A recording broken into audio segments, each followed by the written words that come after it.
Olá, bem-vindos a mais um Stephanie Senpai, e no vídeo de hoje uma entrevista super bacana com o dublador Fábio Lucindo. Solta a vinheta, editor! Bom, pessoal, no vídeo de hoje a gente fez uma live lá no Instagram do Aparecida Geek e eu trouxe pra vocês aqui no YouTube a entrevista com o dublador Fábio Lucindo, que deu voz a diversos personagens de anime, personagens de série e personagens de filme também.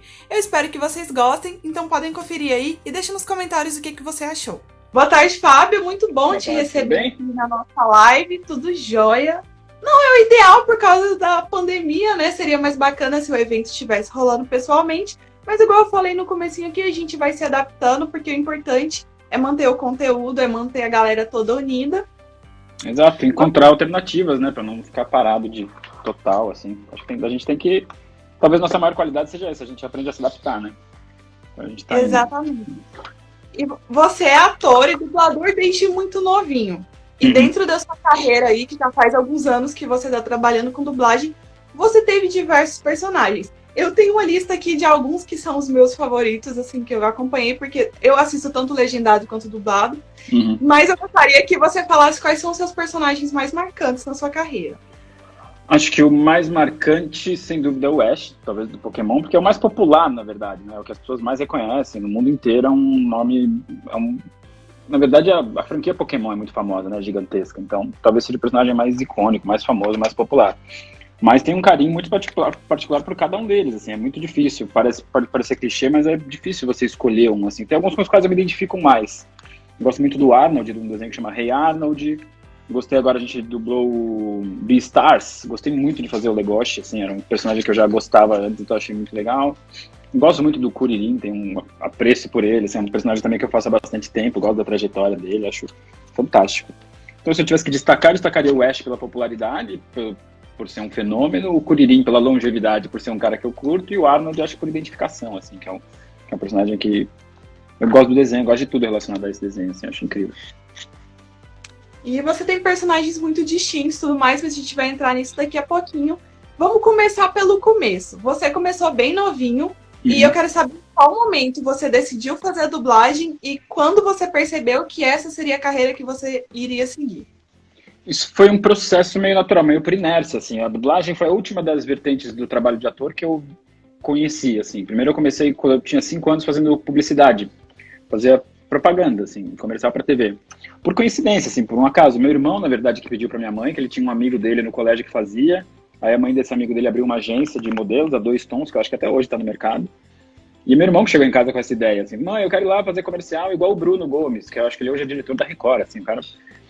E aí minha mãe falou, tá bom, vamos lá. E ela levou, eu sou caçula de 3, tem meu irmão Renato, minha irmã Daniela e eu. A gente foi lá, eles tinham 8 e 7 anos respectivamente, eu tinha 5. Foi fazer as fotos, aquelas fotos padrão de book, eles estavam sem dente. Aí falou, pô, o mais novo ainda tá com todos os dentes, faz a foto do mais novo. Aí eu comecei a fazer comercial, fiz um teste, comecei a fazer muito comercial. Depois com 8 comecei a fazer teatro, em vez de um teste ser para uma propaganda, para uma publicidade, era para uma peça, deu certo. Ficamos 2 anos e meio em cartaz. Nesse período, entre comerciais e teatro, eu conheci outras pessoas, outros atores que trabalhavam com dublagem. E por coincidência também, eu morava muito perto da Alamo, que é um estúdio de dublagem que hoje não existe mais. Então eu tinha uma questão geográfica de estar morando perto, tinha indicação de alguns dos atores, mas eu ainda era muito novo, assim, não fazia sentido ter 2 empregos mais escola. Quando essa peça que eu fiz com 8, que terminou quando eu tinha uns 10 anos e meio, a gente ficou 2 anos e meio em cartaz, era um espetáculo muito bacana com Paulo Altran, com a Laura Cardoso, Karim Rodrigues, uma baita experiência, que eu aos 8 anos não tinha noção. Terminou essa peça, eu tava meio de bobeira, só estudando, mas passava na frente da Alamo todo dia, um dia eu falei, mãe, que custa? Vamos lá, vamos conversar, a gente tem uma indicação, tem uma entrada, né? Fui na Alamo, não sei se dei sorte, no dia foi recebido pelo próprio Alan, que era o filho do Michael, assim, o dono da Alamo. Tive uma reunião lá, ele conheceu minha mãe, já me conheceu, eu comecei um estágio nesse mesmo dia, assim, ia pra Alamo todos os dias depois da aula, de segunda a sexta, para assistir dublagem, que era como a gente aprendia antigamente, não tinha curso. Na sexta-feira fiz um teste e nunca mais parei. Você recebeu o famoso, não liga, a gente te liga. E aí comecei a dublar aos poucos, já tinha uns 12 para 13 anos, e no processo de uns 2 anos já estava dublando na maioria dos estúdios, já estava fazendo uns protagonistas. Acho que o Ash eu comecei, eu tinha 2, 3 anos de dublagem. E a hora que eu decidi, que eu vi, mas como eu falei, eu não parei muito para pensar sobre isso. Eu era muito criança quando eu comecei, as coisas foram acontecendo com uma certa inércia mesmo, sem muito pensar muito. E acho que eu paro para pensar, eu penso mais hoje em dia, assim, sobre a profissão, sobre o que eu quero, se é o que eu faço, se é o que eu devo continuar fazendo. Acho que eu me questiono bastante, talvez mais do que eu deveria. Mas, sem dúvida, a área onde eu me sinto mais confortável e o que eu mais gosto de fazer, assim, das vertentes do trabalho de ator. Ano passado eu tive a oportunidade de substituir o Vinícius Calderoni numa peça chamada Os Arqueólogos, que foi uma experiência muito boa, porque fazia tempo que eu não fazia teatro. É muito diferente, assim, é difícil comparar, é quase como escolher personagem. Mas eu me sinto mais confortável na dublagem, acho que a dublagem eu gosto até dessa coisa quase underground, quase secreta, assim, do dublador, assim. E acho que quando tínhamos, voltando à sua pergunta, desculpa, com os 19, 20 anos, acho que eu tive uma crise, assim, de falar, não quero mais fazer isso da minha vida, tô saco cheio. Mas me afastei um pouco, depois fui morar fora umas 2 vezes, tal, e vou olhando para a dublagem com diferentes prismas, assim, não enquanto dublador, mas tento olhar uma parte sociológica, uma parte artística, uma parte histórica, e percebo que no fundo é um dos temas que mais me interessa na minha vida, assim, uma das coisas que eu mais gosto de falar, assim. Então, independentemente da minha carreira enquanto ator, eu acho que a dublagem é uma coisa que aconteceu e a qual não tenho por que me parar de fazer isso, ou não tenho minhas críticas, claro, ao setor, às pessoas, mas como acho que é normal a gente ter sobre tudo. Mas, embora seja uma coisa que eu questione diariamente, eu acho que é o que eu mais gosto de fazer, é o que eu pretendo continuar fazendo, assim, sem sombra de dúvida. Mas é um processo, na verdade, não é uma coisa que está definida ainda. Acho que a gente vai entendendo durante a vida, assim. Tem dias que eu acho a dublagem a coisa mais legal do mundo, tem dia que eu acho que, putz, tá tudo errado. É porque é uma profissão, né? Como qualquer Exato. outra. Não é porque tá no ramo artístico que a gente não vai ter esses altos e baixos. Exato, isso é ótimo. Eu converso com amigos médicos que me dizem a mesma coisa, amigos advogados que me dizem a mesma coisa, amigos que trabalham em outras áreas completamente diferentes, e eles falam, em geral, o problema são as pessoas, né? Não é o que a gente faz, é com quem e como. Se pelo menos uma vez a cada 6 meses eu não falar que eu quero desistir do jornalismo, não sou eu. Então, assim, tem os altos e baixos. Exato. Eu vou olhar um pouquinho para baixo, porque eu vou intercalando com a pergunta do pessoal. Sei que manda. O Jorge perguntou se você sabe por que muitos estúdios de dublagem fecharam com o passar do tempo. Eu acho que tem uma questão tem 2 fatores que fazem isso. Tem uma questão de gestão mesmo, gente que faliu, como fale qualquer outro empreendimento que a pessoa abre, má gestão. E acho que, particularmente, posso falar pela Alamo e pela Herbert, talvez, que eram 2 estúdios muito grandes, que tinham uma área, até uma coisa de espaço físico muito grande, assim, precisava de muitos funcionários para aquela coisa funcionar. E hoje em dia, com o advento tecnológico de algumas outras coisas, ficou muito mais barato e muito mais simples você ter um estúdio.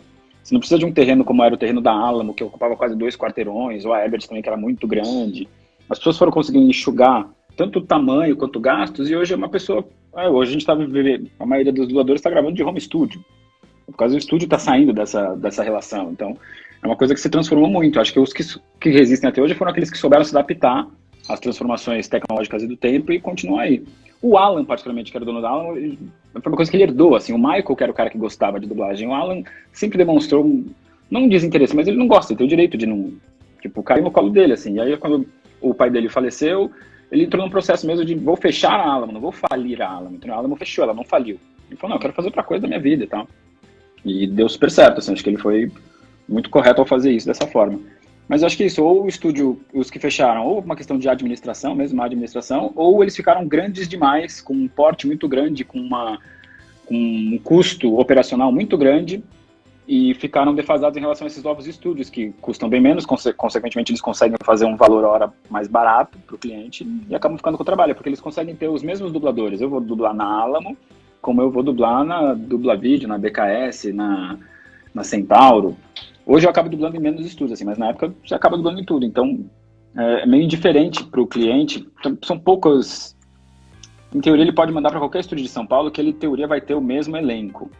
Dadas tirando algumas questões pessoais de algum dublador específico que não trabalha em alguma casa específica. Mas, no geral, todos os estúdios de São Paulo conseguem ter o mesmo elenco.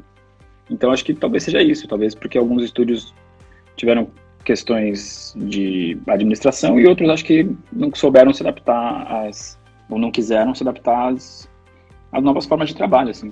Acho que a Alamo ficou grande demais, ficou caro manter só aquilo, assim. Ele precisava fazer um valor de hora muito alto para competir com outros estúdios menores que conseguem entregar o mesmo trabalho, não necessariamente com a mesma qualidade, mas com uma estrutura muito menor e muito mais barata.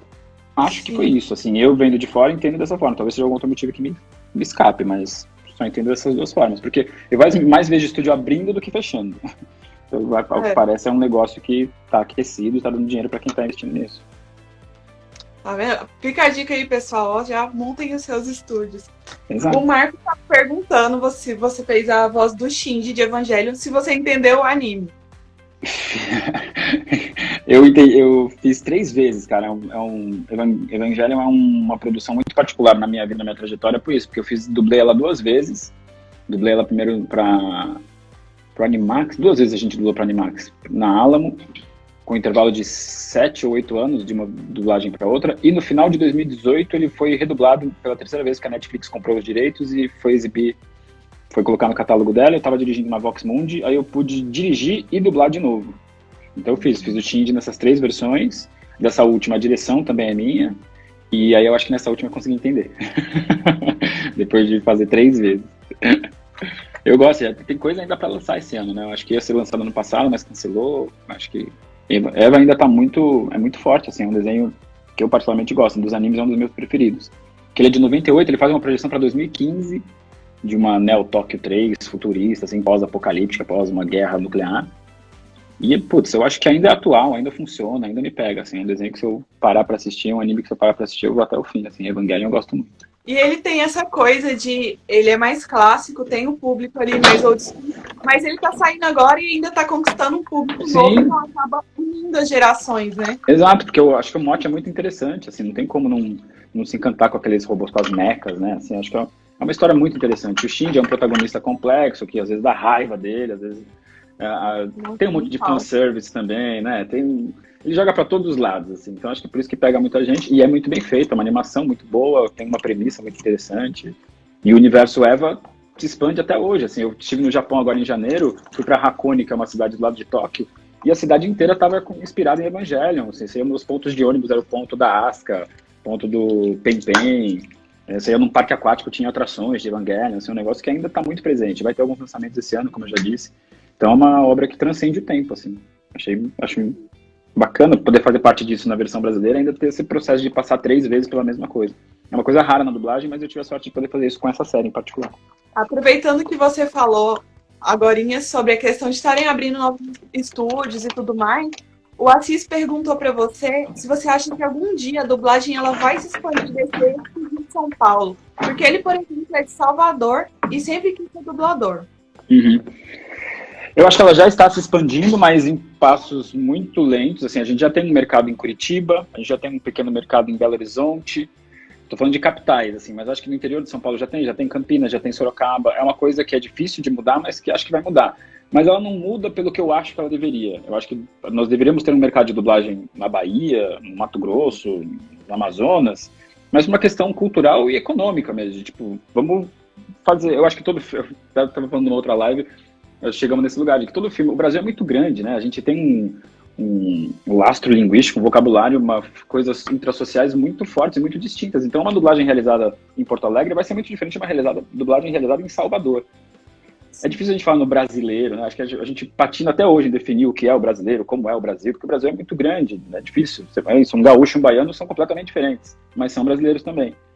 Então, acho que pode acontecer, mas mais por uma questão de establishment, de status quo, é difícil que isso se altere de São Paulo e Rio, porque a gente tem uma mentira absurda que o paulistano não tem sotaque. O sotaque neutro é o paulista, bobagem. Na verdade, é mais uma questão de convenção de que a gente está acostumado a isso. E a gente tolera e entende que uma única grande variação linguística é a do Rio de Janeiro. Então a gente acha normal, cariocas e paulistas falando. E se de fato, se chegar um filme dublado, se ele for todo dublado na Bahia com elenco baiano, eu mesmo vou estranhar, vou achar, nossa, acho que vai precisar de um período de adaptação para a gente entender isso. Porque isso é uma coisa que está tão estrutural na gente, desde que a gente é criança, a gente só recebe esse tipo de estímulo de sotaque paulista e carioca, que vai causar um estranhamento. Mas eu acho que deveria ter. Acho improvável, mas acho que a tendência é que tenha. Talvez não tenha estúdio.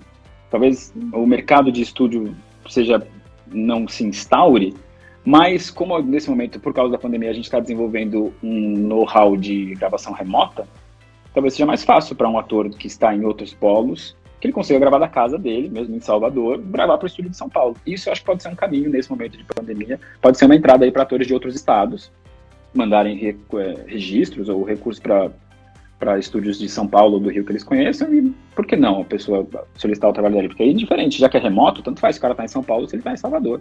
Se ele entregar para você o trabalho, acho que aí pode ter uma brecha. Mas acho improvável mesmo, nos próximos 5 anos, que a gente tenha um mercado estabelecido em qualquer outra praça que seja fora de Rio e São Paulo.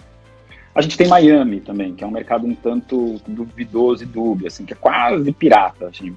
A gente não vê com muitos bons olhos aqui no Brasil o mercado de Miami, mas ele existe também, não dá para ignorar, não é porque a gente não gosta que vai fechar e falar que não existe. Mas acho que esses 3 polos hoje, São Paulo, Rio e Miami, oficiais. E a gente tem coisas bem incipientes, bem pontuais em Curitiba, em Belo Horizonte, tem Porto Alegre, tem um mercado de games, eu acho que está bastante forte também. As coisas estão se dissipando.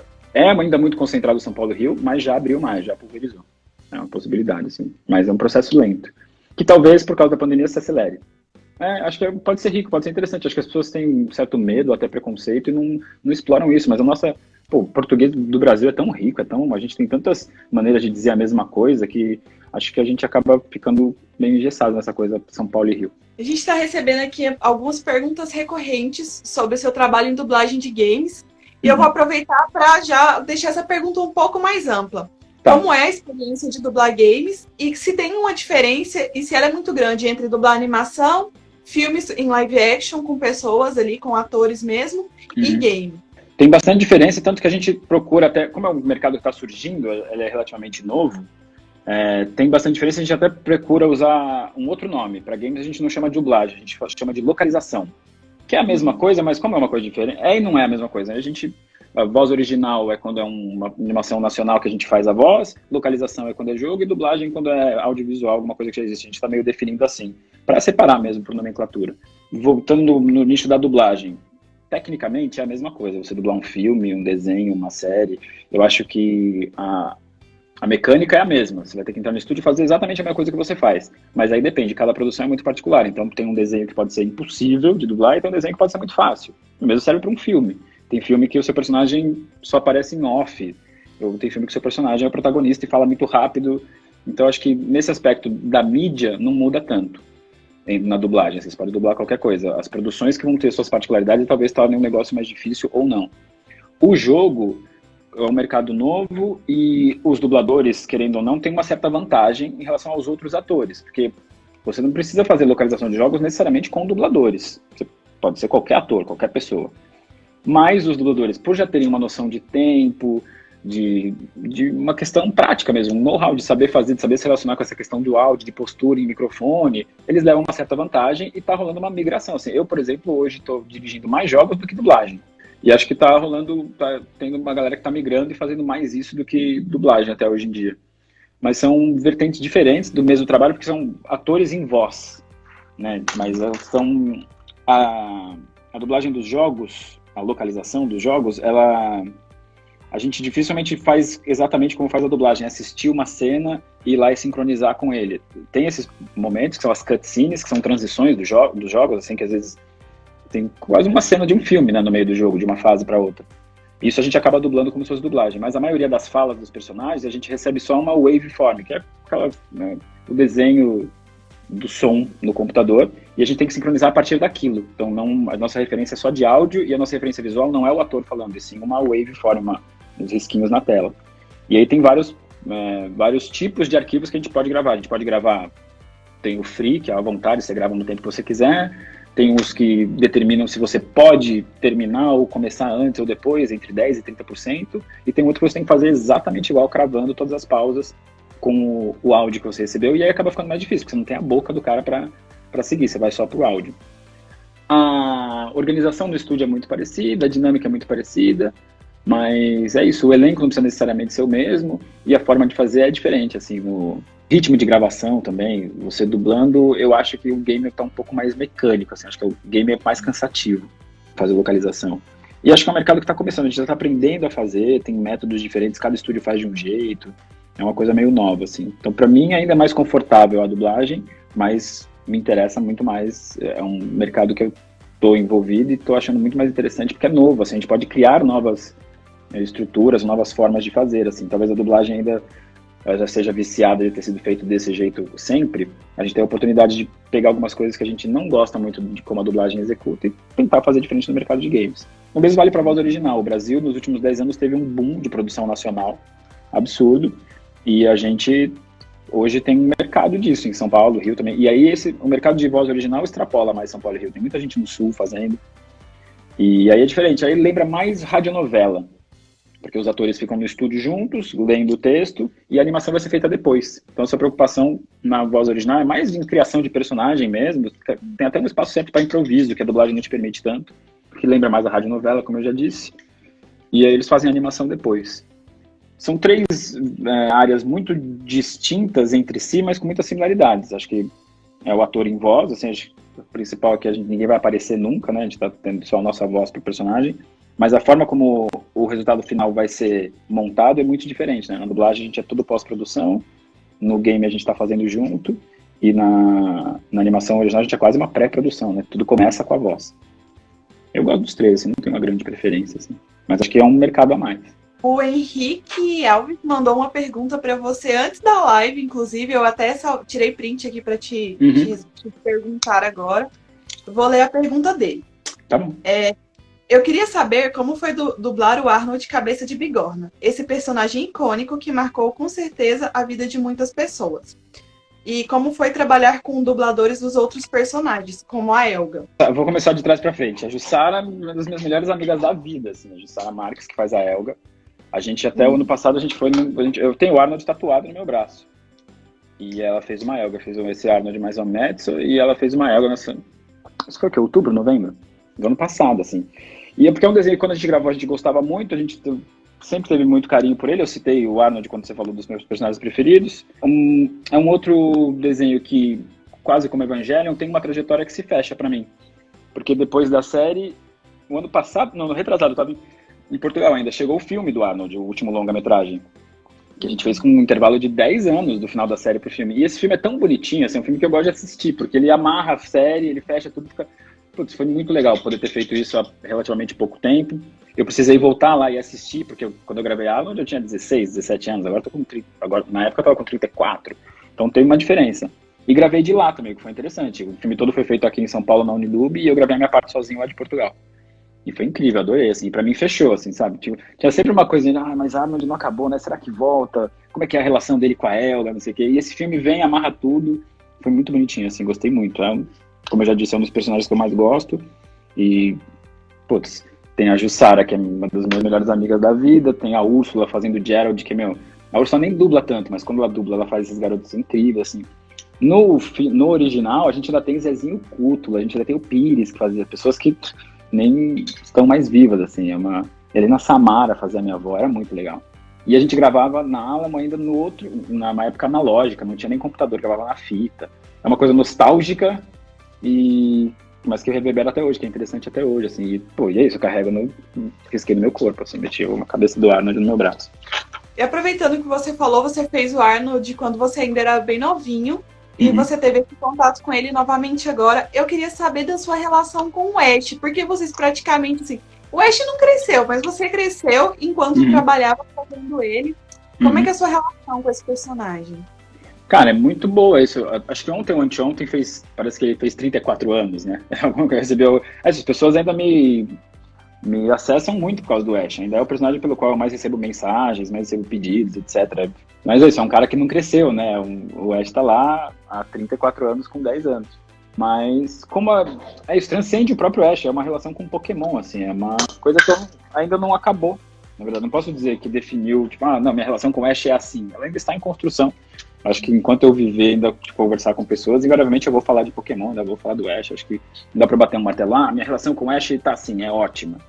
Não, no momento eu acho engraçado, assim, eu não tô acompanhando a atual temporada de Pokémon, mas esse final de semana eu tava recebendo um amigo que ficou preso aqui no Brasil. Esse meu amigo, que eu estudei em Coimbra, esse meu amigo tá preso no Brasil há 1 mês e meio, não conseguiu voltar hoje. E ele ficou aqui em casa um dia, quando ele ficou preso na quarentena, não podia fazer nada, ele acabou de terminar o Pokémon Shield aqui em casa. Ou seja, Pokémon ainda faz parte da minha vida, eu participando ou não. Até 3 horas atrás tinha um cara terminando o Pokémon Shield na sala de casa. Então, vai além do Ash, né? Uma coisa que fazer ou não não muda tanto assim pra mim. Claro que eu adoraria estar fazendo até hoje, assim, é um personagem que foi, é um trauma, assim, porque a série continua e você ficar no meio do caminho é esquisito. Mas entendo que isso aconteça, na verdade. Tenho na minha cabeça que a gente fez tudo que podia pra continuar, que independe da gente, a gente não tem esse poder de bater martelo e falar, você, eu sempre, então não tem um remorso, tipo, não me sinto sacaneado, não me sinto sacaneado, não me sinto trocado, não me sinto enganado, nem nada. Mas entendo que foi um vacilo, assim. Entendo que as pessoas têm o direito de trocar as vozes, quem é o dono do produto faz o que bem entende, mas acho que faltou um pouco de cuidado. Pro Pokémon ser o que é, assim. Mas entendo também que o desenho, a animação, pode ser até estranho fazer isso. Ele é mais uma plataforma de divulgação do universo Pokémon, da mitologia Pokémon, do que o produto principal deles em si, né? Eu acho que o desenho é mais uma plataforma para deixar o negócio popular e rodando no mundo, porque o interesse dos caras é vender boneca, é vender videogame, é vender jogos. Acho que é isso, chama até de mitologia. A mitologia Pokémon é tão grande, é tão maior do que o próprio desenho, que o desenho se torna uma coisa muito... só um material à parte, assim. Acho que nem é a coisa que mais motiva. Eu acho que hoje em dia, se for pensar, a Pokémon Company se interessa mais pelos jogos do que pela animação. Eu queria saber, você já fez muitos personagens icônicos, assim, pra mim que sou fã, você já fez muitos personagens icônicos e que tem histórias ali muito interessantes. Eu queria saber se tem algum bordão ou algum ensinamento de algum desses personagens que você levou pra sua vida pessoal. Eu acho que o Ash, por incrível que pareça, ele tem uma questão de... Ele tem um objetivo bem claro na vida dele, mas ele não se incomoda de dar um pause, deixar as coisas que ele quer em suspenso pra parar, pra ajudar alguém. Isso acontece muito recorrente nos episódios. Ele quer ir pra cidade X, mas no meio do caminho ele encontra tanta gente precisando de ajuda, não sei o que ele leva 10 episódios pra chegar na cidade X. Isso não é uma questão pra ele. Eu acho que isso talvez me tenha... Não que eu seja tão nobre quanto o Ash, mas isso é uma referência assim, acho que eu tenho alguma coisa a aprender com esse garoto. Enquanto bordão... Eu acho que não, assim, acho que não tem um personagem que é muito motivacional, que é um cara que... Não sei. O Kuririn, mas o Kuririn não fala, não tem Acho que enquanto humano, enquanto personalidade, acho que eu gosto do Kuririn, assim, acho que é um cara que, se todo mundo fosse como o Kuririn, tava bom o mundo. O pessoal critica muito, fala que ele morre nisso aqui, mas eu acho o Kuririn um ótimo personagem, se você levar em consideração o tipo de personagem que tem em volta dele. Exatamente. Aliens, mega fortes, deuses. E o cara é muito foda pra pensar que ele é tipo só um cara. Ele é humano, exatamente. Ele é humano, então ele vai ter esses... Somos humanos, então a gente vai se identificar com ele, cara, porque ele vai ter fraquezas, vai ter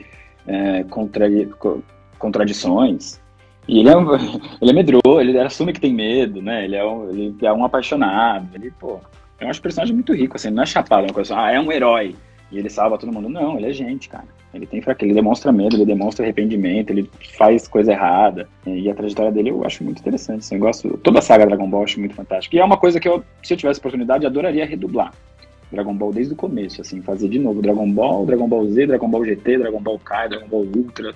Adoraria refazer tudo. Acho que pode ser um baita exercício, né? E pulando agora de um cara muito legal para um cara com quem eu não tenho paciência nenhuma. Vamos falar do Bakugou. Sim. O pessoal tá perguntando aqui bastante como foi a experiência de fazer ele, a questão se machucou, incomodou a sua voz, e pediram pra você falar uma frase com a voz dele, que é Deve ser merda. Tá bom. Cara, é uma história muito louca, assim. Pra mim, eu não conheço, não é uma personagem que eu conheço muito, que eu me aprofundei muito, porque eu só tive uma experiência com ele, só fiz o filme. Não, a gente terminou agora, tô terminando as 2 temporadas da série. É um personagem que eu conheço pouco, na verdade. O que eu sei dele, assim, eu vi pelo filme, vi algumas coisas da série, assim, mas eu não acho tão interessante, assim, enquanto personagem. Acho que ele poderia fazer um pouco de terapia. Acho que não tem uma motivação muito forte, assim, é engraçado. Eu ainda tô conhecendo ele, acho que eu tenho que dar mais uma chance, assim, pra My Hero Academia. Tanto é isso que eu não foi uma grande expectativa. Eu cheguei no estúdio e fiquei sabendo no dia que eu ia fazer, ninguém me avisou antes. Fábio, você vai fazer. O que teve uma curiosidade é que antes de gravar o filme lá na Unidub, eu tinha feito... Eu acho que o cliente fez uns testes por São Paulo inteiro, assim, gravou um trecho na VOC, gravou um trecho na Unidub, gravou um trecho em outros estúdios. E eu dirigi um trecho dessa série, do My Hero Academia, que eles fizeram meio um teste lá pra gente. Então eu escalei outras pessoas, eu não me escalei pra fazer o Bakugou. No que eu mandei, quando o cliente mandou pra Voxmund esse trecho pra gente fazer, eu coloquei o Ítalo no Bakugou. E aí depois de um tempo, depois de 2, 3 meses, chego na Unidub pra dublar um filme e falei, nossa, é o filme daquela série que Nossa, mas eu não me escalei pra esse personagem, eu escalei o Ítalo. Ele falou, não, mas aqui o pessoal escalou você. Eu falei, tudo bem, não vou achar ruim, né? E fiquei sabendo na hora, na verdade. Tive que me lidar com aqueles gritos dele lá na hora, assim. Mas a gente tem uma questão também. Se você não gritar errado, a gente tem coisa de técnica que eu não saberia explicar, mas dá pra gritar o dia inteiro sem se machucar, assim. Mas é um personagem muito nervosinho, assim, muito... Não sei se ele me pega mais tanto, assim, acho que eu tô talvez um pouco velho pra gente que grita demais. Mais por uma questão de chatice do que de fisiologia, assim, acho que, pô, dá pra resolver. Mas aí sou eu julgando um personagem que tem 14 anos, né, peraí. Quantos anos o Bakugou tem? Não sei. 14, né, tadinho. Ele não tem culpa, ele só tem 14 anos. Pode falar uma frase com a voz dele? Pro que levou o Deco... O nome da pessoa aqui que pediu, mas eu lembrei do pedido. Deco, seu merda, eu vou acabar com você! Ai, muito bom, muito bom, muito bom. Ó, o Yuri não perguntou, na verdade, ele comentou, ele falou que a sua voz combina com personagens de personalidade explosiva. Boa, que bom. Que bom que vocês acham isso e que bom que eu continuo fazendo e tá dando certo. É uma opinião, claro, mas eu gosto mais, talvez, o último que eu fiz o Legoshi, ele é tão soturno, tão tranquilo, tão monocórdico, assim, mas essa é a minha opinião, eu acho que combina mais do que eu ficar gritando pra lá e pra cá. Mas entendo o que ele quis dizer, e agradeço o elogio. O Gustavo falou pra você falar um pouquinho da sua experiência com a dublagem de Joker Game. Joker, eu dirigi, acho que eu só dirigi o Joker Game, não é aquele... Jogada de Mestre, ficou traduzido? Cara, eu fiz uma pontinha de nada. Sinceramente, eu vou lembrar muito pouco. Porque eu não fiz nenhum dos protagonistas, nem nada. Eu fiz... Nossa. Tô lembrando agora que eu tô vendo aqui no computador a série, não é nem filme. Que eu pensei que era aquele cartada de mestre lá, mas não é. O pessoal tá bom de memória, viu? Porque minha memória tá de parabéns. Eu não sei se ele veio pra cá, prévia dublada de Joker Game. É de quando? 2019. Acho que a gente fez muito pouco. Eu fiz, cara, uma pontinha, pouquíssima coisa, assim. Sinceramente, como a gente veio fragmentado, eu só faço as falas do meu personagem. Eu acho que foi na Unidub mesmo, recente, com direção do El. Mas, cara, eu fiz tão pouca coisa e tão pontual que eu não sei falar do arco do meu personagem, de onde ele foi, pra onde ele vai. Nada, confio no que o El falou e vou na fé. Os seus personagens, você tem personagens de animes mais clássicos, você tem personagens de animes mais recentes. Então eu queria saber como é que é a sua relação com os animes. O que você consome, que tipo de conteúdo de anime você traz assim pra sua vida mesmo. Você já falou que estava assistindo Pokémon aí essa semana, mas aí, como é que é essa relação? Beastars eu assisti antes de dublar, que eu gostei muito, assim, e tenho os mangás em casa. Antes disso, meu anime que eu mais gostava, assim, era Evangelion, não tinha, mas nunca fui, acho que eu tô em processo de formação de otaku, assim, acho que eu não poderia me definir, acho que se eu tivesse uma carteirinha de otaku hoje, talvez ela seria caçada, eu preciso de mais uns 6 meses. No final do ano passado, eu tive uma onda, assisti Run with the Wind, Yuri on Ice e Promised Neverland, e eu gostei bastante desses animes, assim, mas não sou um grande consumidor, assim, acompanho. Acho que das últimas, do que eu vi ano passado foi isso, né? Promised Neverland me pegou, assim, gostei bastante. Attack on Titans, o que eu vi, eu gostei também. Acho que o que a gente recebe é muito pouco, é muito fragmentado, acho que o universo dos animes do japonês é muito rico, assim. Acho que é mal explorado. Embora a gente seja um nicho bem grande, bem forte, acho que podia vir muito mais coisa pra cá, assim, é muito rico. O Gabriel perguntou se você gostou de dublar o Killua e se você assistiu a versão de 2011 de Hunter vs Hunter. Não assisti e gostei muito de dublar o Killua. Gostei, acho o personagem muito bacana, assim, gosto da relação dele com o Gon. O anime, gosto muito de Hunter vs Hunter, assim. Eu não fiz, né, teve um live action, eu acho, né? Ou outro filme, ou filme mesmo. Filme. Nem sei onde foi dublado, mas sei que rolou, assim, mas não me chamaram. Eu gostava do Killua. O Killua tem skate, né? Ele é um skatista que dá choque. Ele é filho de uma família de assassinos. É um frito. Eu gostava muito do Hunter vs Hunter. E aí tem uma polêmica, né? Hunter vs Hunter, Hunter x Hunter, Hunter x Hunter. Tipo, cada um. As pessoas dão. Como é que. Eu falo do jeito que eu lembrar na hora. Então varia. Se assistir um vídeo meu falando de Hunter, vai ter Hunter vs Hunter, Hunter x Hunter, Hunter x. Eu vou falar dos 3 jeitos. Então, tá assim, bom. Pra mim é um consenso. Tá. Tipo, tá bom. O que eu lembrar na hora eu falo. Porque... Ótimo. Então eu pensei que eventualmente eu falasse errado. Assim, mas como os 3 não valem, beleza. Assim, deve existir um jeito certo, mas... Sim. Tem a questão do Evangelion, né? Os puristas falam, não, no Japão, Evangelion. Mas então, estamos falando português, então Evangelion, não sei, é difícil agradar todo mundo, né? Se você for ser muito purista com a língua japonesa. Uma coisa que a Netflix pediu pra gente em relação a essa terceira dublagem de Evangelion ou Gelion, foi isso, foi a pronúncia das personagens ser com a pronúncia em japonês. Então a Rei, que a gente sempre tinha dublado das outras vezes como Rei, a Yanami virou Rei, a Asuka virou Asuka, a Hitsuko virou Ritsuko, A gente tentou fazer umas pronúncias mais próximas de como o japonês pronuncia esses nomes próprios, mas só. E como é que funciona quando vocês fazem essas adaptações para o público brasileiro? Porque a gente sabe que tanto em filme quanto em anime tem muitas obras que tem não só nomes de personagens, mas alguns termos, poderes, transformações que tem seu nome adaptado. Como é que funciona esse processo? Quando é uma coisa específica que está para além do poder do diretor no estúdio, eu acho que o nosso poder de adaptação no estúdio vai mais para expressões idiomáticas, mais para contexto do que para golpes, etc. Se é uma coisa que é um nome específico de um golpe, um nome específico de uma pessoa, se é uma coisa que tem que ser dita daquela forma, o cliente já vai mandar com essa especificação. Então ele vai mandar um glossário, a gente não vai ter nem muita liberdade para pirar sobre isso, porque o dono do produto já vai falar assim, olha, o nome desse personagem eu quero que seja dito assim. Então ponto final, nem abre para discussão. Mas expressões idiomáticas ou formas de dizer a mesma ideia, aí assim é o diretor e o dublador do estúdio que tentam chegar num consenso de como seria mais interessante transpor, né? Não é necessariamente uma tradução literal da expressão, mas como encaixar o que aquele cara quer dizer naquela língua com uma expressão que a gente conheça aqui no Brasil e que seja equivalente, não necessariamente igual. Mas aí a gente tem liberdade. Mas se é uma coisa de nomenclatura, nome de golpe, nome de cidade, nome de personagem, se o cliente tem essa exigência que, olha, eu quero que seja feito assim, a gente já recebe uma lista com isso, antes mesmo de entrar no estúdio. O Marcos Vinícius tá perguntando como foi dublar o Ichigo de Bleach, 15 anos, cabelo laranja, e pediu para você soltar um Bankai. Nós aqui nessa casa gostamos de Bleach, então, por favor, manda ver. O Ichigo foi curioso, que eu fiz o teste para ele há muito tempo e tal. Eu tava numa fase ainda dublando muito Pokémon, tava fazendo Kuririn ainda com a minha... Eu fazia tudo assim, com essa voz, o tempo inteiro. Chegava no estúdio e já tava falando assim, no automático. E aí chegou o Ichigo, falou, não, ele é mais velho, é um cara de uns 16 anos. Eu falei, então eu vou fazer com a minha voz normal.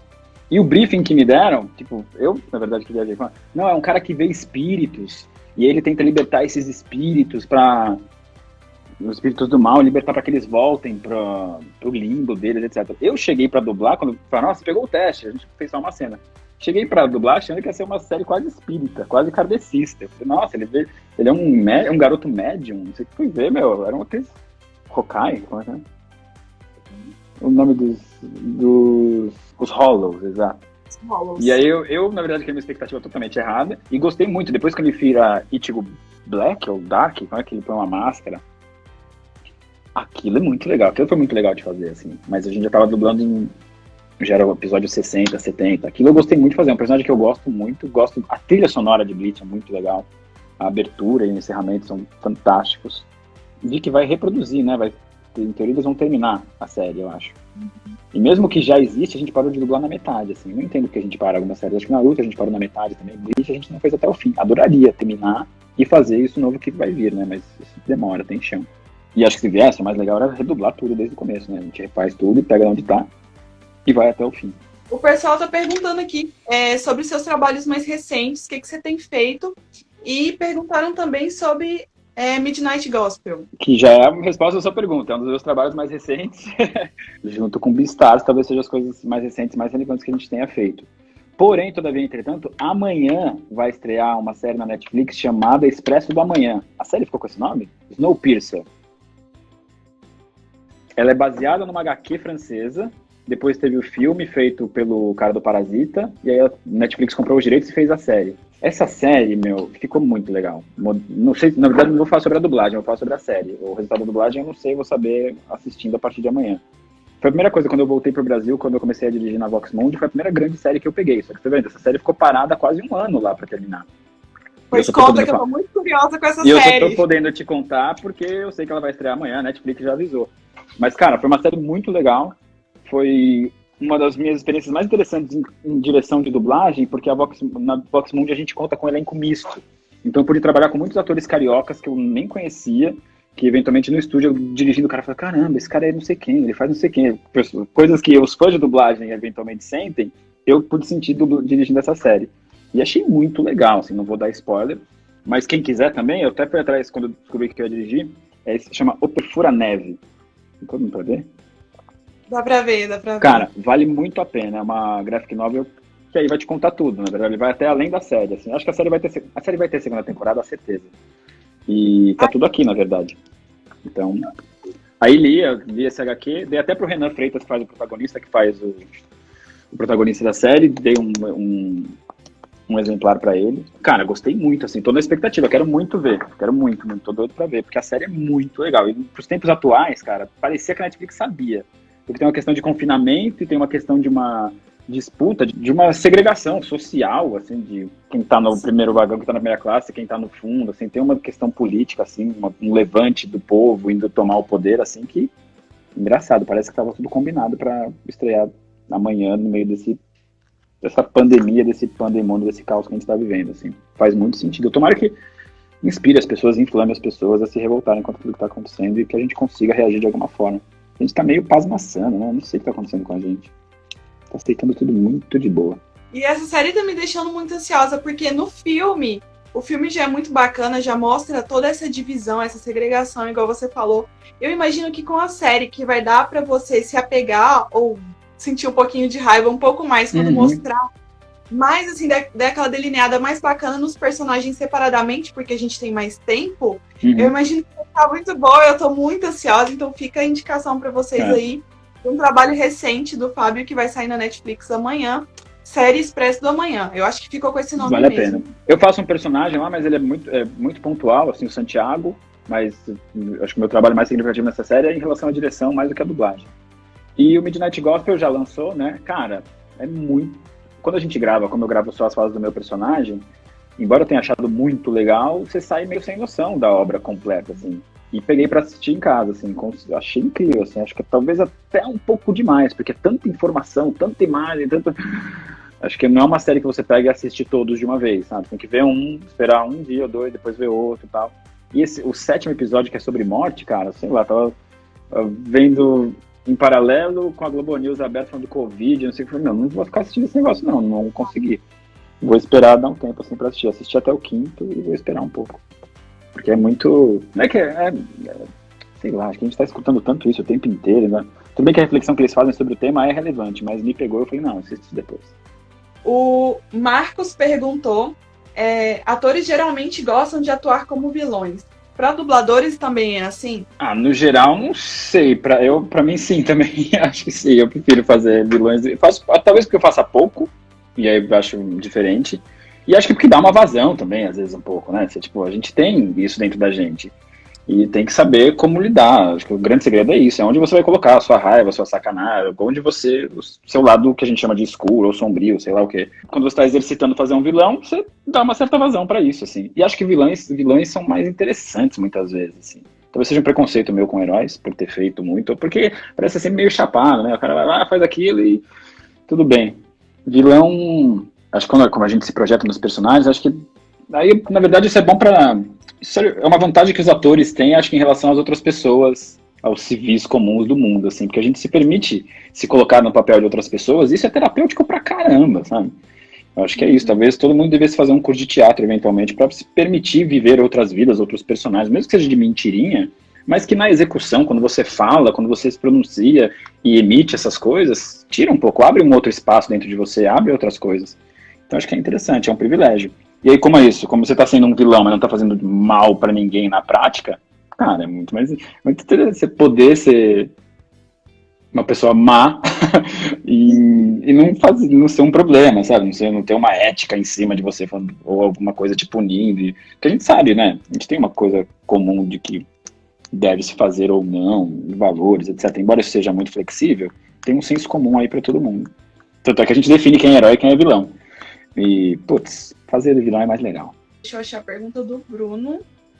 Qual ator você gosta de dublar mais? Dos recorrentes? Acho que, putz, talvez o Zac Efron mesmo, que eu gosto, assim. O Michael Cera, talvez, mais do que o Zac, porque ele tem talvez ele faça umas coisas mais malucas, mais interessantes. Mas o Zac Efron agora tá fazendo uns filmes muito doidos, assim. Então eu gosto.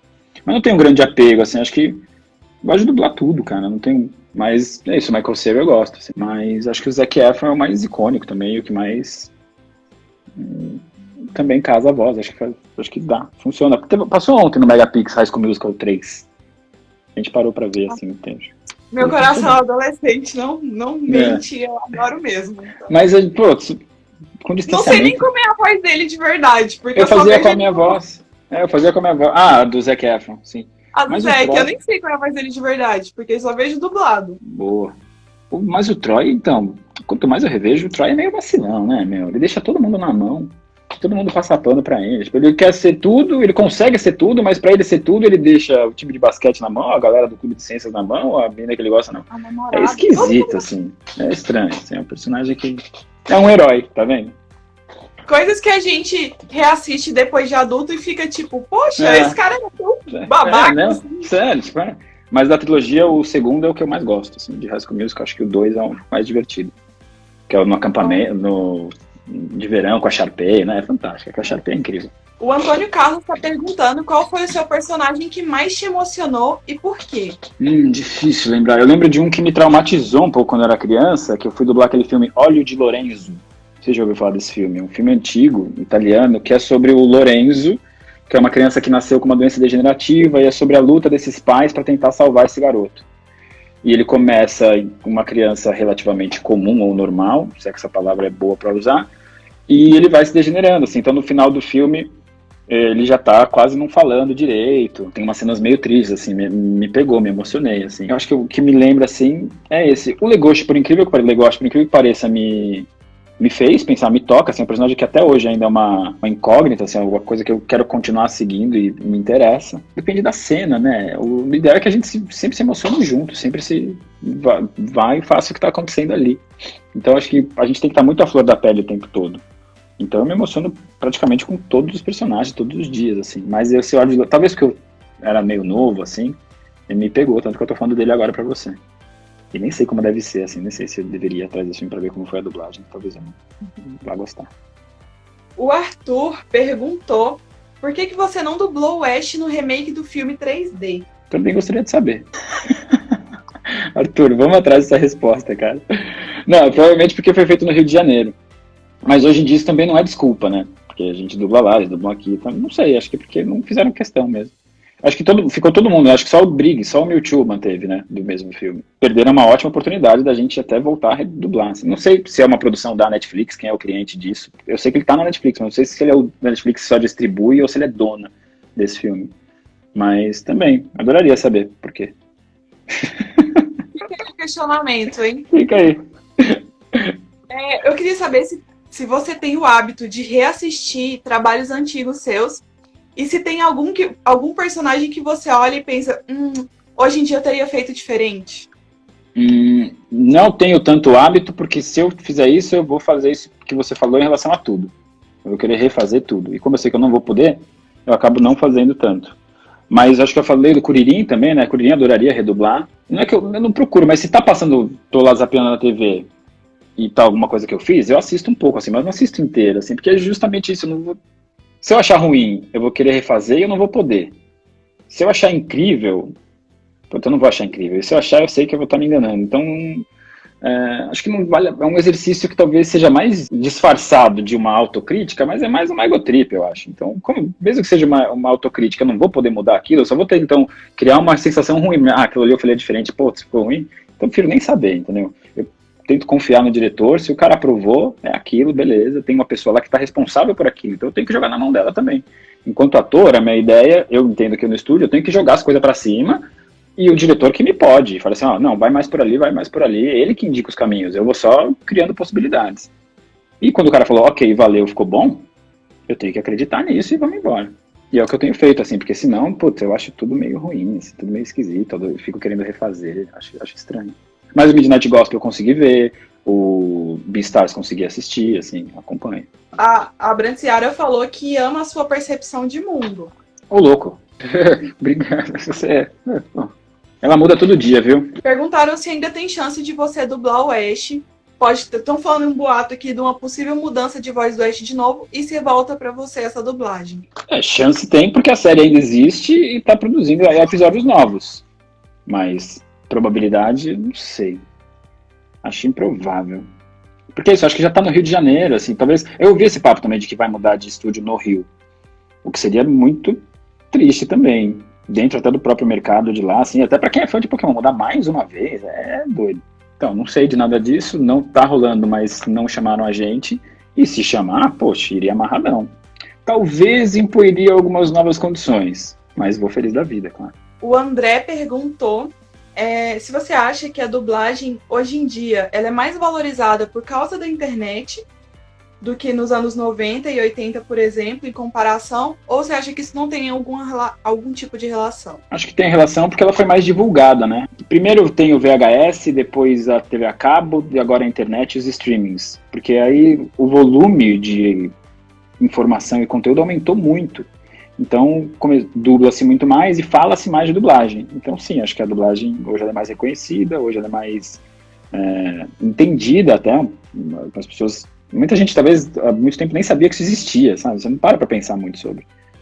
Então, acho que sim, acho que hoje tá... Mas qual foi o final da pergunta? Acho que me perdi, desculpa. Se você acha que em comparação com os anos 80 e 90, recentemente é mais valorizado por causa da internet? Não sei se por causa da internet. Acho que a internet ajuda, mas não só por causa dela. A internet deu mais um meio da dublagem chegar até as pessoas. Acho que está relacionado, mas não é só isso. Acho que é um monte de coisa junto. Acho que tem os Star Talents, que vão fazer participações em filmes e aí faz making off de dublagem. Tem os otakus. Acho que os otakus são muito responsáveis por isso. Acho que começa-se a falar sobre dublagem um pouco a galera do Chaves, depois já vem Cavaleiros do Zodíaco, assim. Depois de Chaves, eu acho, a galera, a partir de Cavaleiros do Zodíaco, começa esse movimento desses eventos AnimeCon, ou Anime Friends, essas coisas que, há 10, 15 anos eram lá na Abradena, na Avenida Liberdade, assim, juntava 300, 400 pessoas. Hoje você tem, como é o Anime Friends, eu acho que junta 40 mil, 5, 6 dias na AMB, esse negócio é absurdo. A gente viu o começo disso, assim, acho que muito responsável disso também não é a internet, não, são os otakus. Através da internet. A internet é o meio, né? A internet, em teoria, é neutra e as pessoas que fazem o que elas querem com ela. Mas são as pessoas. Estamos aí pra isso. Não, tá certo. Pô, eu acho, nunca vi, posso estar errado, eu posso não ter olhado direito, mas nunca vi uma briga num evento desses, entendeu? Nunca vi confusão. Confusão sempre tem, porque mais confusões diversas. Mas entre as pessoas, sabe? É impressionante, você junta 10 mil pessoas no mesmo ambiente e tá tudo bem, sabe? Tá tudo bacana, a galera tá lá querendo se conhecer e se divertir. É outra pegada, assim. Normalmente, se você vai em outro lugar que tem tanta gente junto, sempre dá confusão, né? Não, se o mundo inteiro fosse otaku, tava bom.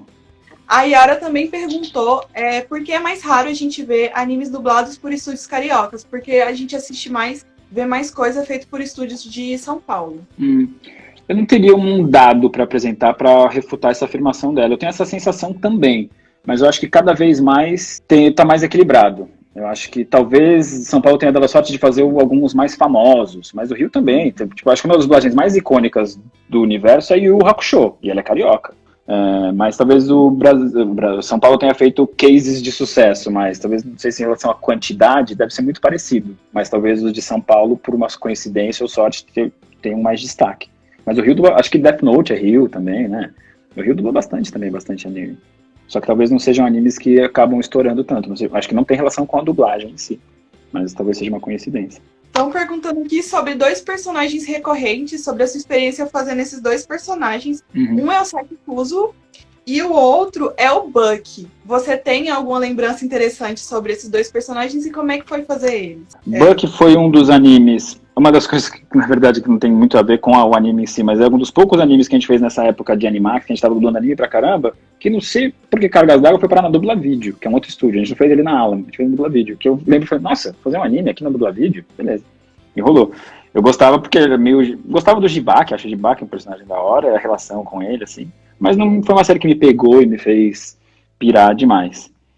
O Psychic é recente, né? Esse é muito doido. A gente fez os spin-offs, se não me engano, a gente não fez a série inteira. Era uma série que seria interessante fazer inteira, porque ela é muito rápida, é muito fluxo de pensamento de muita gente, japonês meio maluco, cada um falando rápido em cima do outro. Eu gostei muito dessa série, assim, acho que eu preciso rever mais. Eu peguei a série pra assistir, vi a primeira temporada inteira e o comecinho da segunda. Aí vi o que a gente dublou e, acho que é isso, eu queria fazer o resto. É um ritmo, assim, gravar ela é difícil, porque as vozes das pessoas são muito parecidas, às vezes você fala, putz, foi meu personagem que falou aquilo, foi o outro, e a gente gravou em cima do japonês, eu não tenho tantas referências, assim, da língua japonesa. Então, precisa de muito cuidado. A galera da revisão da Vox teve um trabalho muito cuidadoso, assim, para não deixar passar, ou fala faltando, ou fala de personagem trocado, precisou de muita atenção, foi uma série que exigiu muito, assim, mais de pós-produção e pré-produção, e lógico que exigiu da gente no estúdio, assim, mas acho que essa galera que entregou pra gente, que recebeu nosso trabalho, também teve que penar bastante pra ficar boa. E acho que ficou, assim, acho que é um desenho que muito maluco, assim. Quem gosta dessa comédia nonsense, assim, vai adorar, porque... Porque você para pra pensar, fiquei pensando sobre isso. Várias coisas que eu criticava, falava, que horrível isso. Mas a premissa do personagem é muito absurda, porque ele tem todos os poderes do mundo. Tipo, o que o cara não conseguiria, né? E aí você fala, nossa, é interessante. O que pode ser um problema na vida de uma pessoa que consegue tudo? E aí você cai nas banalidades, né? Puta, não vou no mercado e não tenho o bolinho que eu quero. O meu café tá sem açúcar. Se o cara consegue adivinhar o que os outros pensam, se teletransporta, tipo... Em teoria, ele seria a pessoa mais feliz do mundo, né? Ele consegue fazer tudo que ele quiser, do jeito que ele quiser, na hora que quiser. E não. Então, puta, pra mim tá aí a sacada, e aí eu acho essa série incrível, porque, cara, como é que você vai fazer a vida de um cara que pode tudo ser tão lamentável quanto a sua própria, né? Em algum momento você fala, puta, como eu queria ter todos os poderes do mundo. Aí quando você vê, você tá se identificando com aquele cara que tem problemas banais tanto quanto os seus. E é aí que eu acho que essa série é genial. E tem aqueles bons também que ele usa muito a sátira a outros gêneros, a outros tipos de anime. Sim, tem muita referência interna. Tem o cabelo colorido. Porque Sim. ele nasceu com cabelo colorido e não queria ser o diferentão, fez as pessoas ter cabelo colorido. Então, assim... Tem referências internas ao universo dos animes que eu realmente não tinha, que aí, de novo, ponto pra box. Os caras trazem pra gente pronto. Até tinha uma coisa de voz, né? Uma hora ele assume a voz de um cara que é um voice actor super famoso do Japão. Coisas sutilezas que, se a galera da pré-produção não tá ligada, passa batido, entendeu? E nesse aspecto, a Vox mandou muito bem, assim. Ele cita My Hero Academia umas 2 ou 3 vezes, né? Ele fala de outros animes, fala de outros autores de outros animes. O pai do meu personagem trabalha como escritor, né? E fala dessa opressão do trabalho, que ele tem que produzir desenho pra caramba e fica lambendo o sapato do chefe. É muito da hora. Estão perguntando aqui se você se sente incomodado por ser lembrado por um personagem específico, porque tem alguns dubladores que não acham muito legal quando falam, é tipo aquela entrevista do Los Hermanos. Ana Júlia, mas eu não toco só Ana Júlia. Você se sente incomodado quando alguém te lembra só por causa de um personagem específico? Não me sinto incomodado. Não é uma coisa que me incomoda, não, acho que não. Já é alguma coisa, as pessoas estarem lembrando, né? Eu não sei, não teria porquê, assim. Não me incomoda ser lembrado por isso, não, porque acho que não. E o Ash, seria o Ash, talvez? Eu acho que talvez me incomoda eventualmente se eu chego num lugar e as pessoas falam, ele é o Fábio, ele faz a voz do Ash. Talvez isso, tipo, como se fosse um aposto do meu nome. Acho esquisito. Mas entendo também quem faça isso. Mas não é uma coisa que chega a me tirar do sério também, porque eu convivo com isso há mais tempo do que não. Te pergunto. Minha mãe e minha sogra estão conversando nessa live. Que momento. E tadinhas, nessa de pandemia, elas não nos conhecem pessoalmente ainda. O pessoal tá falando em pandemia, perguntaram aqui quais são os planos agora futuros para sua dublagem em tempos de pandemia, em tempos de quarentena. A gente está tentando gravar tudo que pode remoto. Gravar de casa, assim, eu tenho um microfonitos com o computador e aí ligo aqui e recebo... no fundo, eu sou crítico a isso, mas como é a pandemia, beleza, tem que ser. Tô achando mal legal gravar de casa, na real, assim. É mais trabalhoso e tal, mas putz, é legal, é legal. Mas acho que não vai ser uma prática que vai ficar, acho que ela vai se estabelecer talvez para algumas produções muito pontuais ou para redublar algumas coisas, mas no dia a dia, no prático, também por questão de confidencialidade, não é possível que você fique mandando a mesma produção para todo mundo, distribuindo esse texto. Então acho que vai ter a gente abriu uma coisa, era uma coisa que já ia acontecer de qualquer forma, mas que o corona acelerou. E acho que a gente vai ter isso, talvez os dubladores agora vai ter um dia da semana que você separa para fazer só dublagem remota. Que aí você vai ficar em casa e dublar, mas outros dias você vai continuar indo pro estúdio, acho que isso não vai mudar. Como estamos numa situação excepcional, tomamos medidas excepcionais de trabalhar dessa forma. Mas acho que não é o mais recomendável, embora seja mais confortável, tal, não é brincar de home office, é mais confortável, mas é uma cilada um pouco em vários aspectos. Mas aí a gente vai começar a falar de sociologia e não de dublagem. Mas tá rolando muito menos, né? Você dubla-se muito menos, num ritmo muito mais devagar, com uma certeza de qualidade também que, não sei, eu dirigi muito pouco, mas eu acho que o diretor também, não sei se ele aprova com tanta certeza aquilo, acho que tinha que assistir depois, assim. E quem tá se ferrando, eu acho que são os técnicos, cara, que eles recebem um áudio de cada um de um jeito, e depois eles têm que mixar isso e fazer uma unidade disso.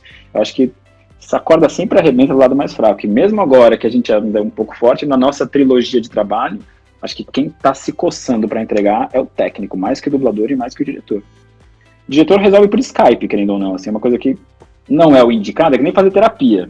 Você faz terapia pelo computador? Não dá pra fazer. Entrega, mas que nem namorar. Você namora, você namora, mas não, né? Então é isso, acho que o diretor dirige, mas não substitui. Mas eu espero que seja uma coisa que passe o quanto antes. Assim, eu já achei, na verdade, eu achei que no começo de abril a gente já ia ter voltado. Então, mas acho que quando as coisas se restabelecerem, não vou dizer nem voltar ao normal, porque acho que talvez a gente já vive esse novo normal. A gente vai voltar aí pro estúdio e quem tiver o estúdio em casa vai conseguir fazer algumas coisas, assim. O que puder, ou produções... É difícil você também hierarquizar as produções, mas sim, isso acontece. As pessoas não tratam da mesma forma um filme que vai para cinema, da mesma forma como um documentário ou um reality show. O que eu entendo, mas entendo por que isso acontece e tenho uma certa crítica em relação a isso. E talvez algumas produções vão ser feitas assim em casa mesmo, tipo, o pessoal, porque vai enxugar um custo, né? Vai ser mais barato para o estúdio. E mais, numa potencialização máxima disso, o estúdio caiu fora, né, da jogada. Daqui a pouco a Netflix está falando direto comigo para dublar a série dela, não preciso ir na Voxmund gravar. Se eu tenho estúdio em casa, o que vai botar mais uma pessoa aí no meio do caminho?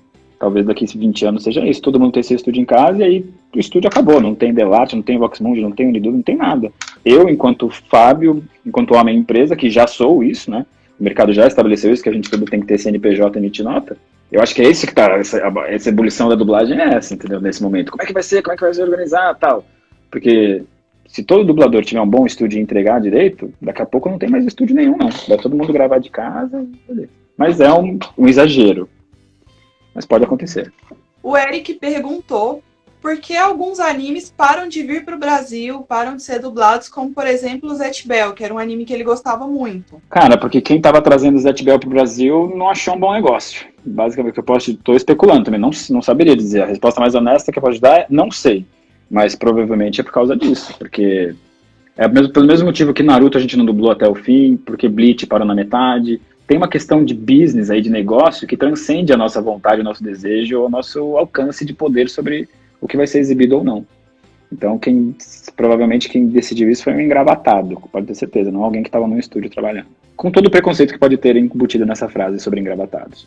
Tá liberado, dessa vez tá liberado nessa live. O pessoal da Big Orange perguntou se veremos a sua voz em algum anime dessa invasão da Funimation, na verdade, aqui no Brasil. Não, provavelmente sim, espero. Não posso afirmar, e acho que se tivesse fazendo nem poderia dizer, mas é provável que sim. Assim, se vier bastante conteúdo para São Paulo, provavelmente eu vou fazer alguma coisa assim. A gente recebeu algumas perguntas aqui sobre a carreira, sobre o emprego mesmo, o trabalho de dublador. Uhum. Perguntaram como começar, pediram dicas e também perguntaram como funciona. Se é carteira assinada, se você tem algum vínculo com alguma empresa específica, se você trabalha para vários. Para começar, se você é menor de idade, já contextualizando com essa coisa de São Paulo e Rio, sabendo que o mercado está concentrado em São Paulo e Rio, você tem que estar numa dessas praças, você tem que conseguir ter acesso a algum estúdio para fazer um teste. Porque se você for menor de idade, você não precisa ter o DRT, que é um registro na Delegacia do Trabalho que te habilita a exercer a profissão. De outra forma, exercício legal da profissão é crime. Você vê que as consequências de um dublador irregular trabalhar são muito menos danosas do que a de um médico irregular trabalhar, mas é irregular tanto quanto. A partir dos 18 anos, você é obrigatório ter esse DRT. Aí você vai ter que ter uma formação de ator, você vai ter que fazer um curso de artes cênicas ou um curso de profissionalizante de atuação. Em paralelo a isso, infelizmente, você vai ter que fazer um curso de dublagem, porque, salvo um grande equívoco da minha parte, a formação de atores hoje no Brasil não contempla a técnica da dublagem. Então você vai sair da sua faculdade, seja ela pública ou privada, em formação com um diploma de artes cênicas, mas você provavelmente não vai ter passado pelo exercício da dublagem, o que eu considero uma falta, um buraco na didática do ator brasileiro. E aí, por isso, além disso, você vai ter que investir numa outra formação. Se você realmente quer ser ator para dublar, você tem que fazer a sua faculdade e depois ir atrás de um curso de dublagem, que era uma coisa que antes não tinha, mas que agora tem. Você tem várias opções. Você pode fazer desde da sua casa até uma aula particular. Hoje, curso não é uma questão. Ao mesmo tempo, o acesso aos estúdios ficou mais complicado, porque antes uma entrada no estúdio, você ia fazer um estágio. Hoje está muito mais difícil você conseguir um estágio no estúdio, justamente por essa questão da confidencialidade. Hoje, o próprio dublador tem o acesso dele, não dificultado, mas para você entrar no estúdio, você está deixando sua impressão digital, falando a hora que você entrou, a hora que você saiu, você pega o seu celular, deixa numa caixinha lá trancada, e é como se você só registra a sua entrada lá, mas é como se nem tivesse ido, entendeu? Porque não pode mais. Quiçá você levar um amigo, um parente ou alguém que quer começar. Então, essa pessoa tem que ter, de fato, uma entrada muito forte para conseguir essa permissão. Então está dificultando nesse aspecto. E depois aí você vai ter que ter o contato dos estúdios para mandar um teste de voz, para se apresentar, para mostrar seu trabalho, para tentar ser escalado. Tem estúdios que são os diretores que escalam, tem estúdios que têm funcionários que só fazem isso.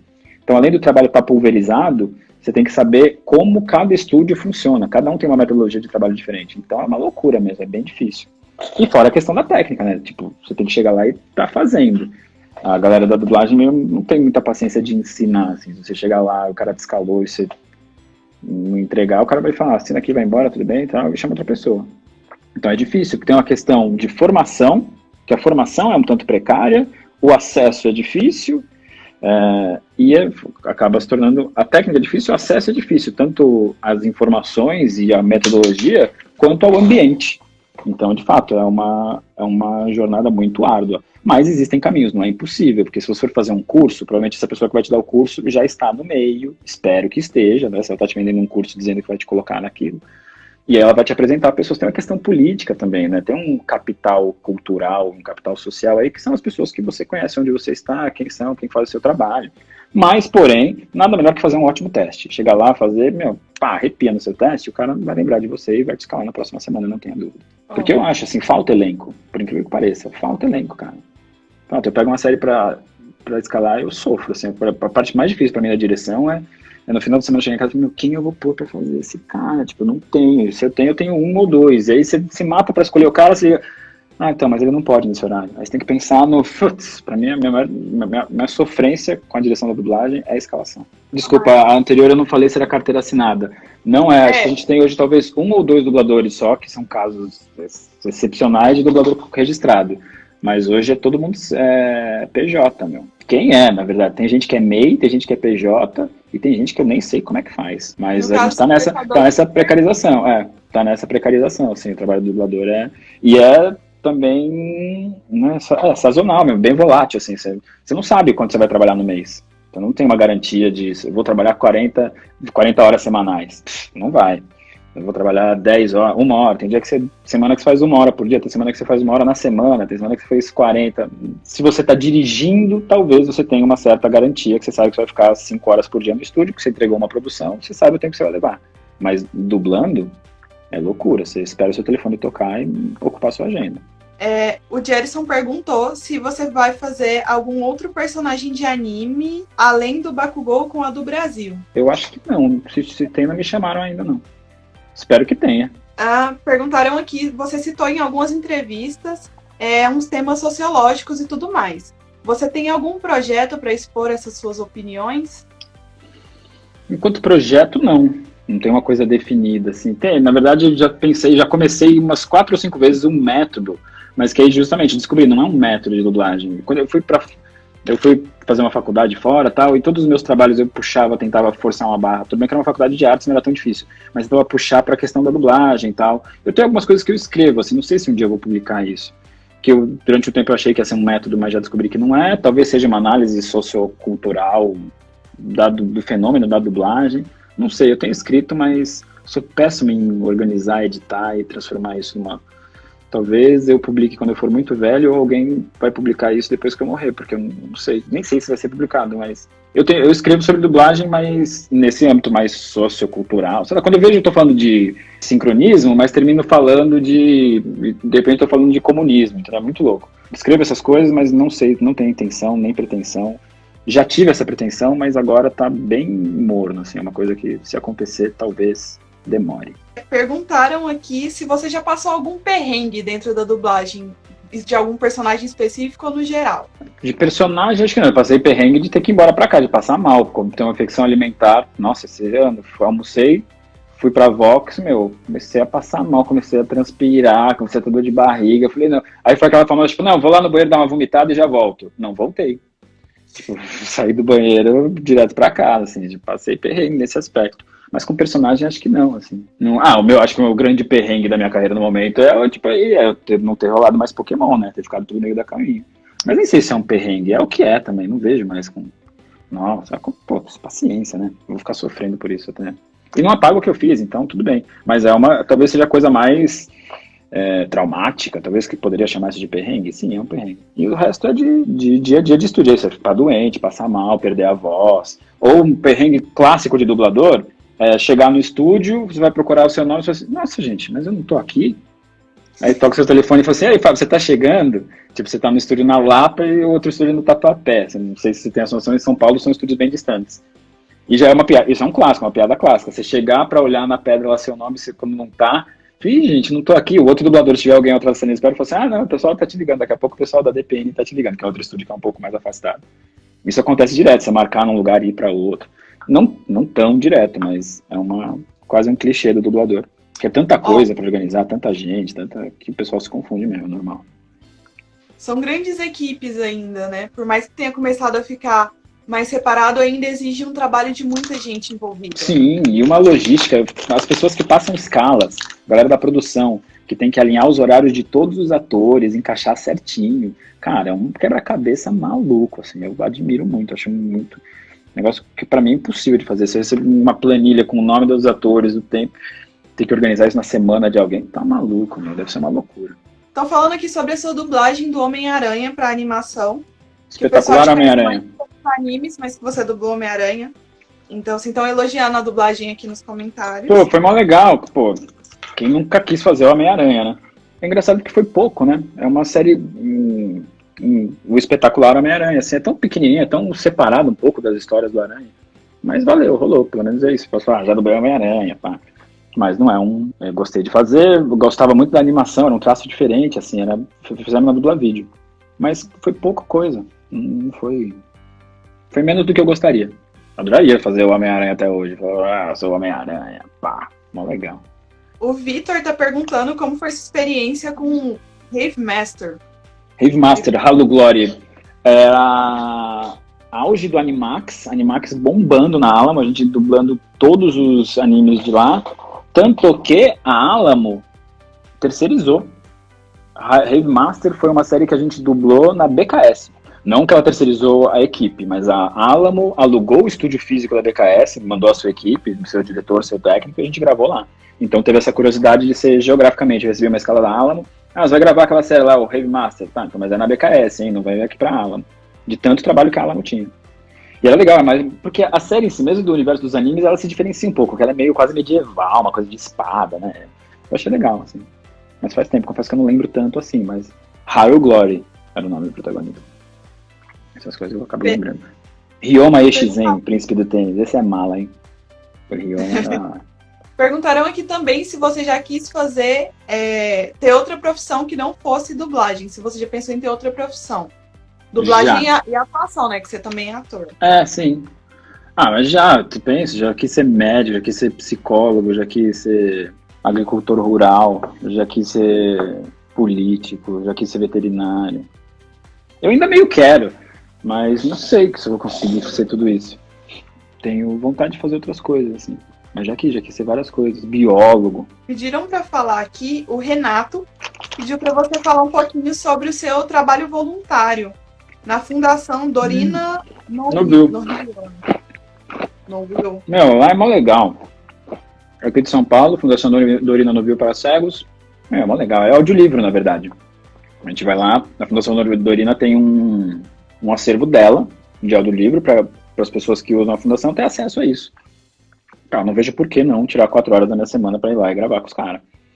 Pra mim é um baita exercício, enquanto ator, São 4 horas da minha semana que eu tiro pra ler um livro, em voz alta, então eu ainda treino locução, dicção, tô lendo um livro e ainda tô ajudando gente, sabe? Não tem por que eu não fazer isso. Parei, aí fui pra Portugal, voltei, agora retomei de novo. Então a gente tá esperando acabar esse corona aí pra voltar, assim, é mó legal.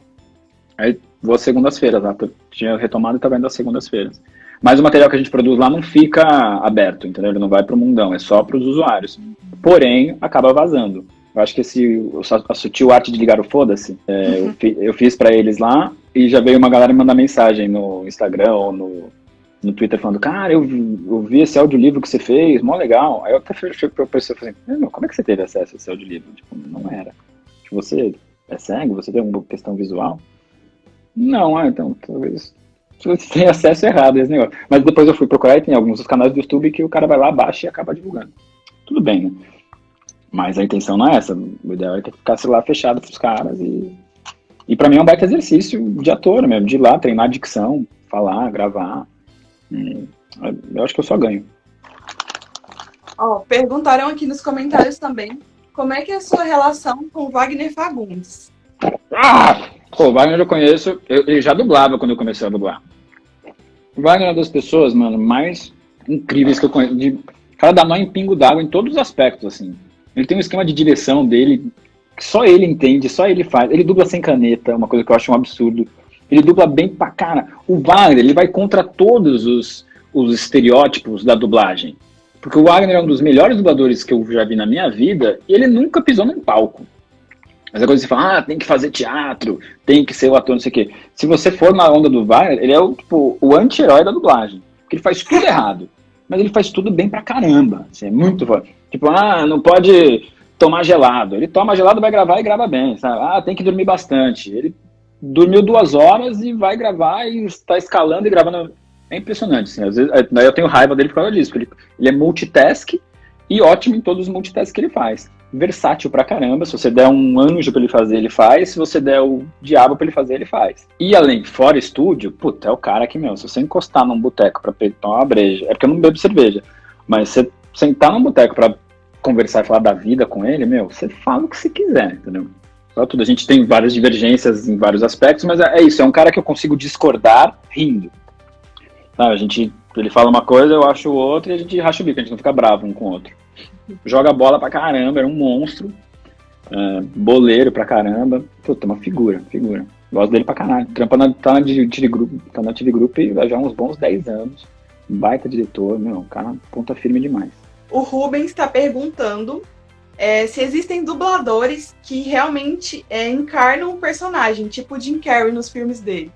Não, acho que dentro do estúdio não. Talvez nas redes sociais. Mas aí, tudo bem, né? Sei lá, a pessoa se confundir com os personagens que ele faz, até entendo. Mas assim, no estúdio, ficar tomado pelo personagem, não. Acho que não. Acho que nem tem espaço pra isso, assim. Né? A gente não tem esse momento de gênese, de vamos compor esse personagem.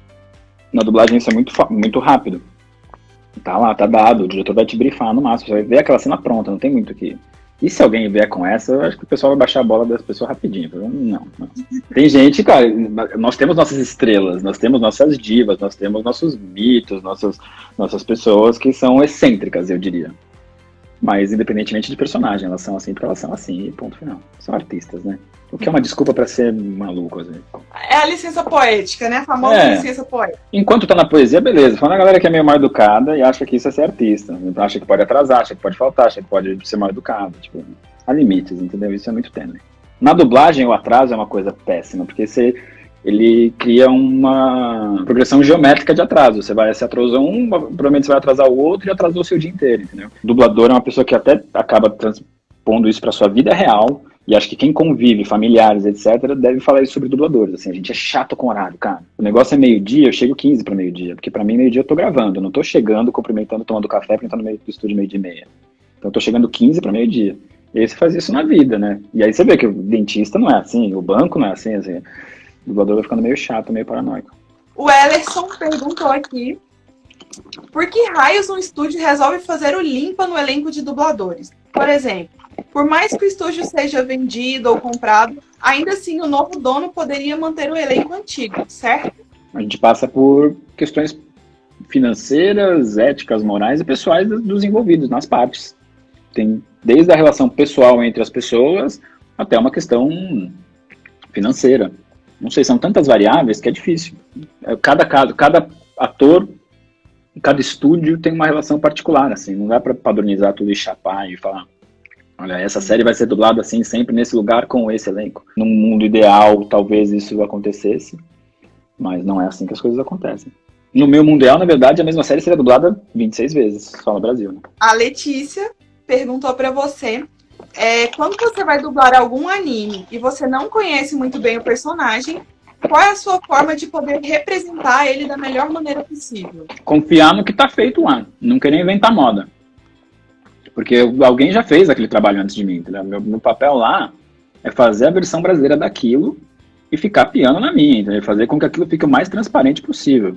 Eu não tenho que aparecer mais com o meu personagem. Você não tem que ouvir aquilo e falar, olha o Fábio Lucindo. Não. Isso acontece às vezes com alguns dubladores. Você reconhece o cara na hora, fala, é o cara que faz... Acho esquisito quando isso acontece. O ideal é isso, é tentar me mimetizar ali, me esconder no meio daquele personagem, observar muito, entender por que ele fala aquelas coisas daquele jeito e tentar reproduzir aquilo, confiar na diretor e ver se tá rolando. Porque ao mesmo tempo que é muito no escuro, ao mesmo tempo tá muito dado já. Ao mesmo tempo que eu não sei nada daquela série, eu sei tudo, porque tá tudo ali pra mim, eu vi tudo, não tem nada escondido.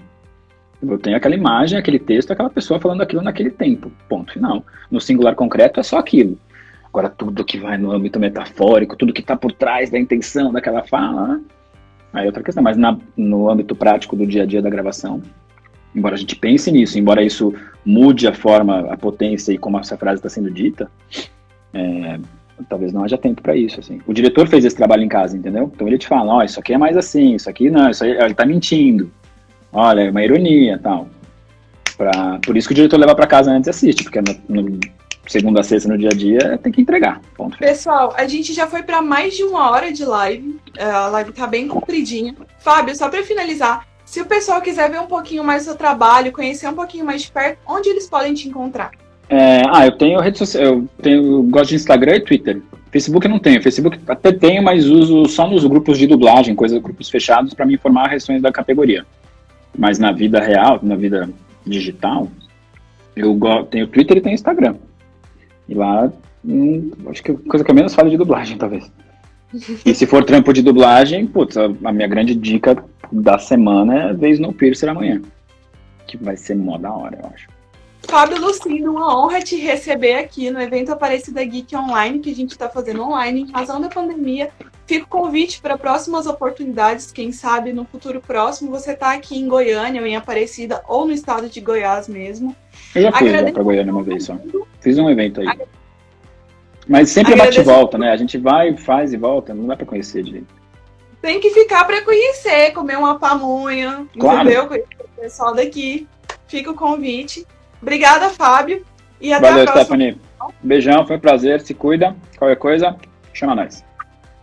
Bom, esse foi o vídeo de hoje. Eu espero que vocês tenham gostado. Se forem novos por aqui, não se esquece de se inscrever e ativar o sininho para receber todas as notificações quando tiver conteúdo novo.